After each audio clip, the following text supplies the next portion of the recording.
Ask Mike, brought to you by the Stadium Shop on Razorback in Fayetteville.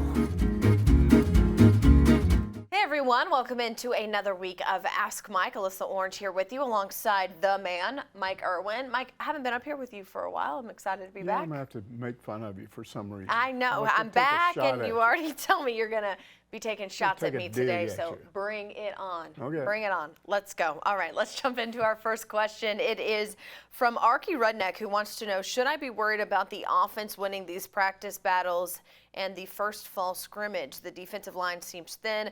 I could see teams running a lot on us.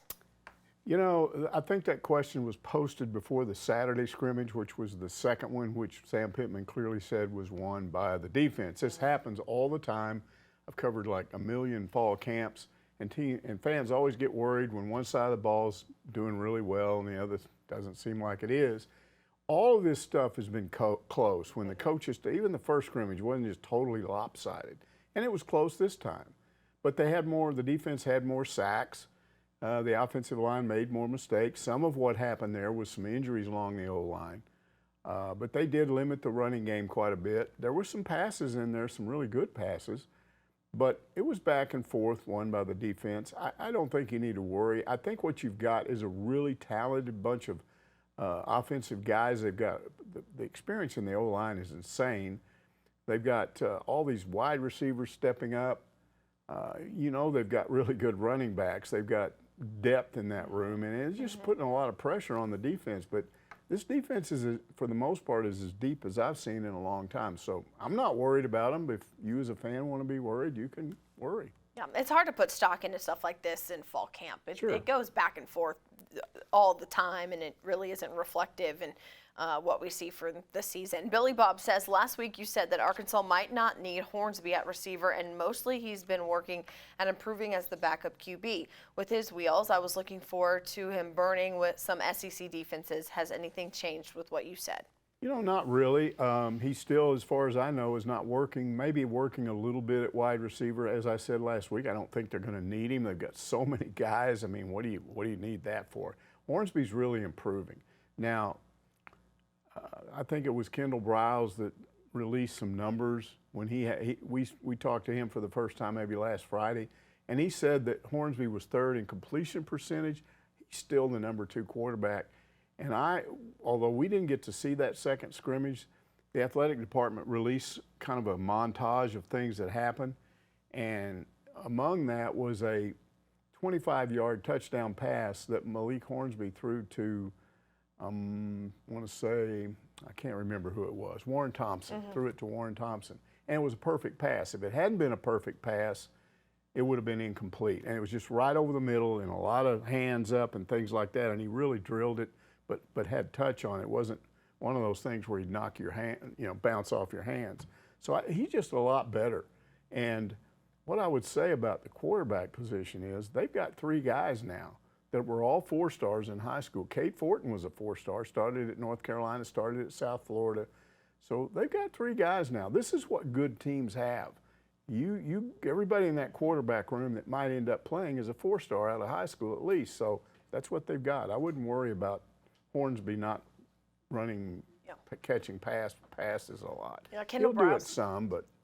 Yeah, Kendall Briles said between Cade and Malik, he'd be happy with either of those guys in there for KJ's backup. And they may slip him in there once or twice to surprise everybody. We'll see. Yeah, absolutely. Whippersnapper wants to know, how do you pronounce or properly pronounce Malik Chavis's last name? I hear Pitt Notum say one thing in interviews and everyone else in the media says another. Well, Alyssa just got it right, but we have been calling him Chavis. Yes, John Chavis. Yes, and we've been noticing that the 2 coaches, Pittman and Odom, have called him Chavis. So they hand out this little piece of paper when we go to practice every day, and it's got an updated roster, and it always has a pronunciation guide on there that's you don't see anywhere else. So we went and looked it up, or you did. I asked you to look it up, and it's Chavis.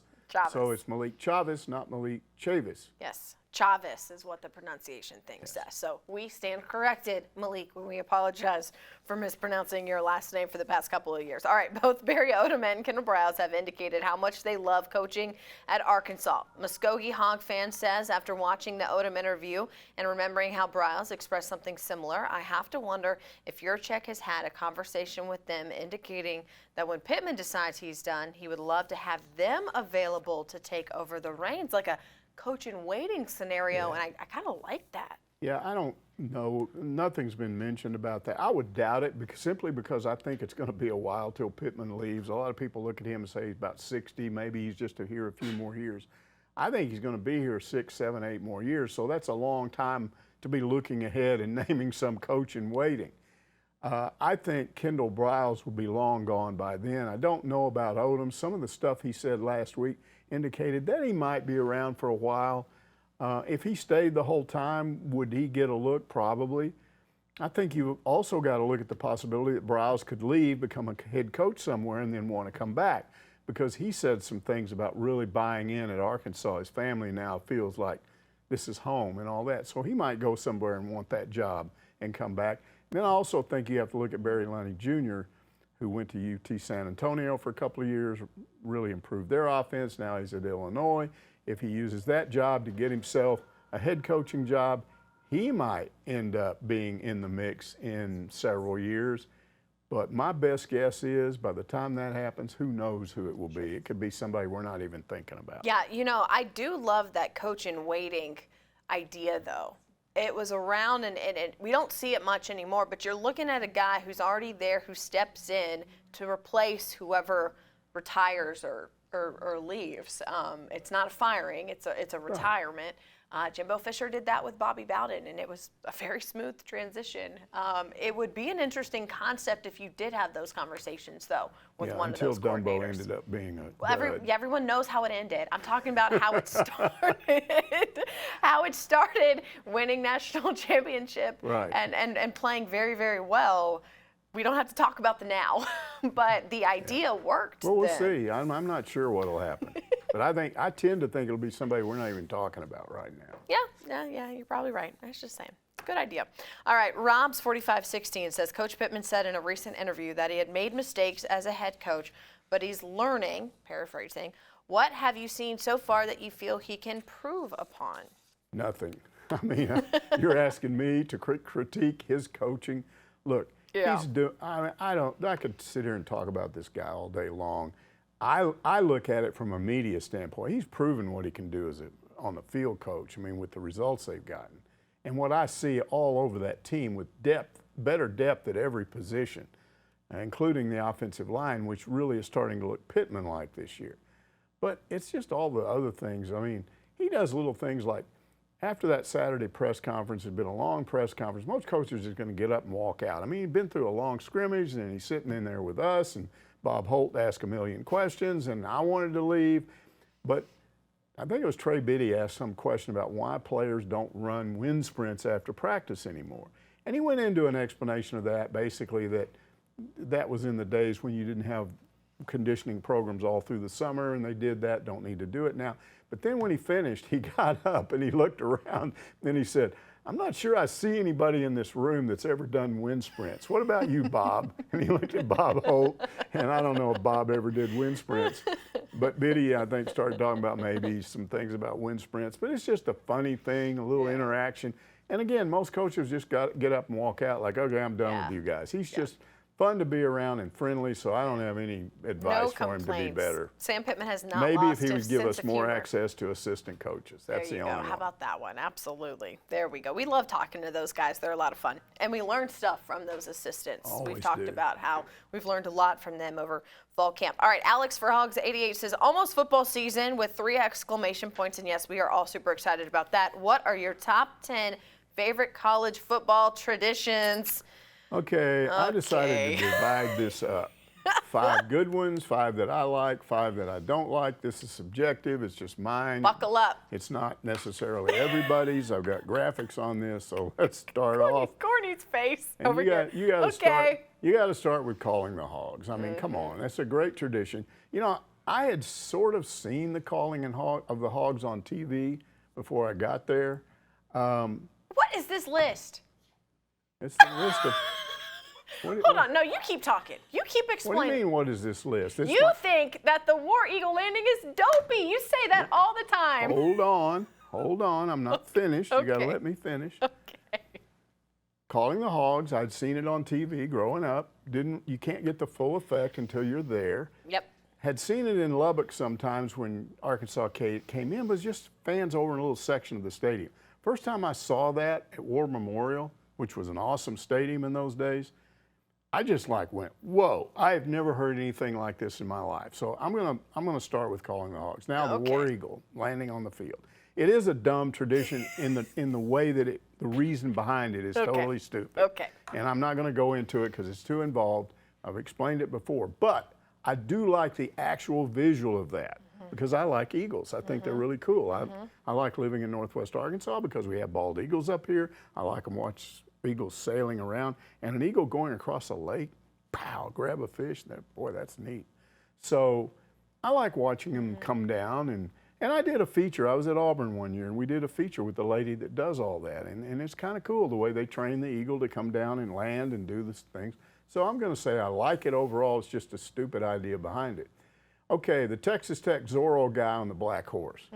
I first saw this my first college football game. I'm 8 years old. My grandpa takes me over there, and they have the thing, and they don't do this anymore, but they have the thing where the black quarter horse, Charcoal Cody, if you've ever seen a quarter horse run, they are so much faster than any other horse for short distances, and a football field is a short distance. So the horse would come out first, followed by the team. And I mean, he would go down the home sideline so fast it was a blur, go up this grass hill they had and back down the other side, scare the fool out of the other team, and all standing there jumping out of the way. And I thought that was the coolest thing I've ever seen. So cool. I still kind of like it. I'm old enough to remember Zorro on TV. Most people aren't. But if you're not, maybe you can get it on streaming or whatever. But Zorro is cool too. So I like the Zorro guy. Okay. Ralphie the Buffalo. I like Ralphie because he's got this harness on. And I'm thinking, how do they? What school is this? This is Colorado. Colorado, okay. How do we've always talked about how they can't really run the hog out there because he's not trainable, and he'd probably just go off and drag everybody and get somebody with his tusk, so it's too dangerous. But how they do it with this big buffalo? And they've got all these guys holding on to him, and he seems to be trained because I've never seen him run over anybody. So I think Ralphie the Buffalo, that's pretty cool watching that. Okay. And then the Sooners covered wagon. First of all, I like covered wagons because I watched Westerns all the time growing up. I played Oregon Trail. Yeah. Do you like covered wagons? Yeah, I like covered wagons. Yeah. And when the Sooner wagon comes out, like he does this thing and they go around and they make this U-turn and it always looks like it's going to turn over, and I'm always wondering if it's going to turn over, but it never does. Yeah, I think that's pretty cool. So I like all of those traditions. Okay. These are the dumb traditions that I don't like. You can guess, you would know, the dumb Aggie 12th man, which is totally top stupid. of the list. And then so dumb. There's two of them actually with them. There's that, and then there's the band and the guys with the World War I cavalry outfits that look like they're going to charge up San Juan Hill, but they're actually a bunch of band guys. And I'm like, come on, what are you doing? So there's that. Then there's the Texas cannon. Come on, that stupid cannon, it's like 10 times louder than it has to be. I think they're trying to damage everybody's hearing. Because I've been close to that thing when it goes off, and I mean, your ears are ringing for 3 days. You're like, you morons. That's not safe. That's an OSHA violation. So I don't like that stupid tradition. And then, come on, nothing dumber than the hook 'em horns. We hate the hook 'em horns. Get rid of it. Don't do it. Break somebody's fingers if they're doing that. We don't want it. Now we come to the infamous gator chop. Boo! Chop, chop, chop.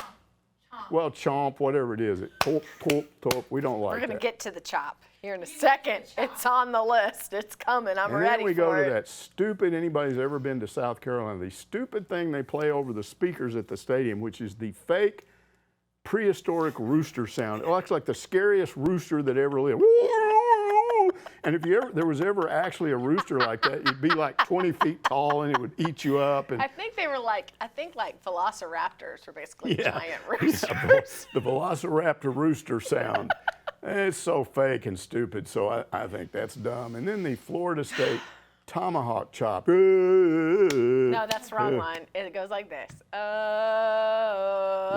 Yeah, like that. Like You do it like that. Yes. So I'm not woke, but if woke is in, then what are you talking about? You're making it look like Indians still go around tomahawk people. No, that's bad. I'm just coming up with reasons why I don't like it. But have you seen Chief Osceola on that Okay. Appaloosa horse? But That's a pretty horse. that's Throw just that one. flaming spear in the middle of the field. I like throwing That's spears. cool. That's throwing cool. a spear would be good. We did that in high school. We were the Morton Indians, and we had this kid that would bring his horse, and he would run out on the field before us, just like I mentioned earlier with the black quarter horse, and he would ride over to the visiting bench and throw that spear into the ground right in front of her. That's cool. That's cool. I agree with the gator chomp. Whack. Yeah, that gator thing. I is also am wacko. not a big fan of the Enter Sandman thing that Virginia Tech does. I don't even but know what again, that is. I also grew up Honestly, not liking Virginia Tech. The so rooster thing is about the stupidest thing there is, although it's pretty hard to out-stupid the Aggies, but the rooster thing is pretty stupid. I haven't seen it, and South You Carolina don't comes see here. it, you just hear it. I haven't They heard. just, I haven't heard it. and it's so loud because they jack up the audio, and you're like, there's no rooster that ever sounded like that. What are you? You're trying to make a silly rooster, which is your mascot, sound mean. Okay. Come on. I mean, Tusk would take that rooster and toss him 20 feet in the air. True that. All right, moving on. That was a great list, Mike. Thank you for entertaining us there. Does it look like your offensive line is approaching Coach Pittman's standards? Maybe the wrong way to ask, but I totally get where you're coming from, man. Judging what you are seeing and hearing, is our coaching staff pretty excited about the O-line this season? Yeah, I mean, Pittman has said it, and why wouldn't he be? First of all, 4 of the 5 starters are they've started multiple seasons. I think Stromberg, I could go through this list. Stromberg, Dalton Wagner, they're both starting for the 4th straight year. You can't get more experience than that. And Bo Limmer, the left guard, he's starting for the 3rd straight year. Brady Latham is also starting for the 3rd straight year. You got one guy, Luke Jones, 5th-year senior at left tackle. He's starting for the first time, but he played in all 13 games last year. And then you got all these guys, I think there's 6 or 7 of them that have played some, that have taken reps in fall camp. So they got depth, they got experience, they're bigger. All those guys have been built up in the weight room. This is the O-line you want. This is what he wanted when he got here. And we knew it was going to take about 2 or 3 years to get here, but this is what he wants. So yeah, this is Pittman's standards for sure. Yeah, there are some big boys over there. All right, Mikey says, time to bring out the really important question. Who is having the most fun in fall camp? By position group, if you would, please. Yeah, and I think we all agreed in here maybe 20, 30 minutes ago when we talked, but it has to be the kickers. I mean, I'm not saying kickers goof off. They're just not like the rest of the team. They don't have to knock each other crazy. They're not doing a lot of stuff. They're just out there kicking and snapping and doing all that stuff. And we've watched them. They're kind of off by themselves, and they're telling jokes. They're doing something because they're doing a lot of laughing, having a lot of fun. So that's a no-brainer. I would say with almost any team you want to name, the kickers are having more fun than anybody else. They can go out there and kind of be like Top Golf with kicking. They're like, all right, we're going to hit it over here for 20 points and over here for 50 points. And you get it right here, it's 10 points. And they're just having a great time. Yeah. But they're practicing hard. Yeah, they're not goofing off. No. They just, by nature of they what just they have a good do, time. it's a lot more fun. Yeah, I think the offensive line are a bunch of goofballs. Them and the defensive Yeah. line. In between drills and stuff, you see them kind of like dancing. I would and, agree with that. You know, having a good time too. So they get a close second. All right, Pig's Feet asks, what do you think of Todd McShay's ranking the lack of love for Arkansas's players? Yeah, he was basically projecting, I guess, next year's NFL draft, and he just basically made a comment about Arkansas not having much. I mean, I don't know. We'll see how the season goes. I don't personally think you have to have a lot of first-round draft choices in order for your team to be good. There are a lot of teams that have good players that maybe are not going to go high in the draft, but that doesn't mean that you can't play. So I don't necessarily take that as an insult. I don't think there will be a whole bunch of guys drafted off this team. Maybe some surprises for him. If KJ has a great year, he might go, and I don't even think he had him listed. So, I don't get too bent out of shape about stuff like that. It's just, who cares? It's just his opinion. All right, Jerry Bowers wants to know, do you have an update on Cole Kelly? He left Arkansas and won the FCS's version of the Heisman Trophy at Southeast Louisiana. Went to the Manning camp where supposedly the pro scouts were impressed, but I haven't heard anything since then.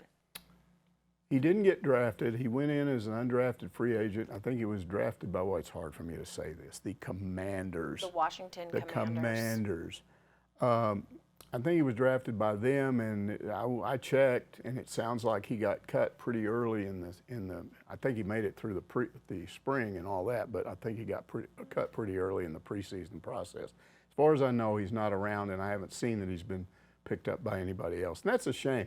I would have loved to have seen him come in and work under Kendall Briles. He didn't have good quarterback coaches when he was here. And he did improve a lot after he left here. He was at the FCS level, but he won their version of the Heisman. Yeah. And I think he's a very talented kid, and I just think he was here at the wrong time. Yeah, I think so too. Tucker wants to know, are the Titans going to waste Tralin Burks? I haven't watched any of their games. I looked it up, and I think he's had 2 catches in 2 games. I don't know about the first game, but I went and looked up the stats on the second game. It looked like they threw to him 3 times, and one pass was intercepted and the other was a bad pass. And so he caught the one decent catchable pass that was thrown at him, and it wasn't for but a few yards. I just went on social media and looked at what some of the Razorback fans were saying about that. Most of them were saying stuff like he's open, they're not throwing it to him, they're not targeting him, we don't know what's going on. He's been, he had all these conditioning problems. I think right now he's got a wrap on his leg, so I don't know if he's got limited practice time because of that. I think he's just off to a bad start with this team, and it doesn't seem like a good mix. We can't say it's not going to work out. But I would love for Jerry Jones to just say, hey, we'll take him. You want to give him up? You don't like him? Give him to us. We'll take him. We'll pay his big bonus. And, you know. Put him on your Cowboys. Wouldn't that be great? Jerry should know how good he is. Oh, yeah, he does. Of course he does. All right, how good is the tailgating in Fayetteville? Never Yield says, been going to Hog games since 1989 and have now been to every SEC stadium except South Carolina. And according to you, that's good because their ears would bleed with terrible sounds of roosters. That's right. And every tailgate scene is superior to Fayetteville. You know, there was a poll what triggered this, there was a poll by bookies.com. It's a betting site. And they ranked the 14 SEC schools in terms of tailgating experience. And Arkansas was ranked 13th. Now, not one to overreact to stuff like that because, number one, I don't tailgate. I've been to a few tailgates back when I used to go with a lot of you guys that go over because KNWA tailgates too. But I've become more of an in-studio person lately. But I did go to some of those, so you see the north end zone lot, that was about it. So I went to these people just looking at their reactions, and most of them tended to agree with this. They were basically saying that if you compare Arkansas's tailgating to other schools, number one, there's not a really good centrally located where most tailgating, like at the Grove. Arkansas doesn't have anything like that, and they need something like that. That a lot of the tailgating is on parking lots, and that's not good. Maybe could we find more grass? Well, you just can't go make grass, so I'm not sure how you do that. They complained also that the close tailgating spots, like the north end zone lot, cost too much, and the parking is too high. And there's not hardly any free tailgating, which some of these guys said a lot of schools have that. One guy even was complaining and saying, I've never been to the Grove in terms of tailgating, but he said it was first come, first serve. I don't know if that's true, but he said we needed more of that here. And look, this reminds me of this thing we started talking about during baseball season about, not being, not giving any preference to these longtime baseball fans, because what a lot of these people are complaining about is too much about money for the athletic department. And I just will say what I've said all along, which is, yeah, they need money. It takes money to run the thing. So I'm not going to criticize them for needing more money, but on the other hand, I do think you have to, when this many fans complain about something, maybe you should look into it and figure out if you can come up with better tailgating. If Arkansas indeed is one of the worst schools in the SEC in tailgating, figure it out. You know, it's interesting. They have the space around the stadium to do it well. You just, like you said, got to figure it out. And I remember a couple of years ago when I first got here, more than a couple years ago. We used to do our show down at Victory Village, and and I felt like there were so many more tents over there than there are now. I know they've got Hog Town, which has tried to bring people out, but yeah, something is missing.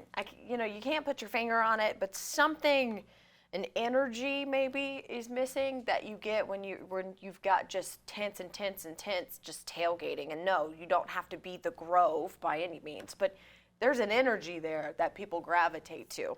I don't know how you get it, but it would be worth looking into. Right. All right.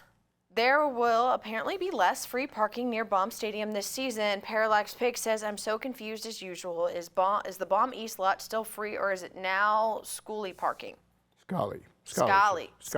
Scholarship parking. Okay, I'm sorry. I just know what some of these people on Hogville are saying, which is, and I've been told by somebody else that says they know what's happening there, that the part of the Baum East lot, that would be the lot east of Baum Stadium across Razorback Road, a part of that has now been roped off or will be roped off for handicap parking. So that obviously is free parking that you won't have. And then apparently there's been free parking at the Baum West lot, and that now has been set aside for the University of Arkansas Athletic Department people. So you've lost some free parking apparently. And I don't know what to tell you. It's just, again, I don't think too many people complain about handicap parking. I don't know about, those U of A employees have to park somewhere. So fewer lots, yeah. More places where you're going to have to pay to get in. A guy that was complaining to me said, I'll tell you what they're going to do next. They're going to go out there to the Drake Field, and they're going to have free parking out there a million miles from the campus, and they're going to bus us up, and that's going to be the free parking, whatever. I don't know. That sounds like an overreaction. And speaking of overreactions, our final question of the day comes from the basketball about the basketball team from a fan, from Adam Stokes. The basketball Hogs have been back for their 4-game tour of Spain and Italy for the few days. So what are your gross overreactions from the European trip? Yeah, this would Here be, we go. you watch the games, and now you're going to overreact to what you saw. Okay, so I'm going to say Trevin Brazil will lead the nation in dunks. Okay. And that may not be an overreaction, but could be. Maybe. Arkansas will lead the nation in turnovers. Overreaction. That's probably an overreaction. Now, they played this game on Hogville, so I'm going to give you some of the responses, and I think we've listed them here. We will have 3 first-round picks, but not Walsh. He won't be one of them. That maybe is an overreaction because he didn't have a really good 4 games, but that doesn't mean he's not when we talented, get into yeah. the regular season, he might absolutely be one of them. Okay, Brazil will be a first-round draft choice. Okay, that sounds logical. I don't know. That may be an overreaction, but not a gross overreaction. 2 of the new guys are overrated and won't play, although the guy didn't say who they were. Again, maybe an overreaction, but not a gross overreaction. If Smith Jr. gets hurt, Nick Smith Jr. gets hurt, we will lose all games. That would be a gross overreaction. That's a lot. Don't put that in out there. That would be a gross overreaction. Bring that one back. And finally, we will be a bad 3-point shooting team. Again, based on what went on in Spain and Italy, I think that's a gross overreaction. Like Arkansas's opponents will score at least 90 points a game. Okay, that's a gross overreaction. Yeah, it was a fun game to play. It is a fun game to play. I like it. We'll do it again sometime. That is going to do it for this week's Ask Mike. Remember, you got a question for this man, head on over to hogville.net, ask away on the Ask Mike forum. That's what happens when I talk too fast. Or you can obviously ask him on Twitter and Facebook as well. Thanks for joining us this week. We'll see you next week, guys. You're so goofy. You're so goofy.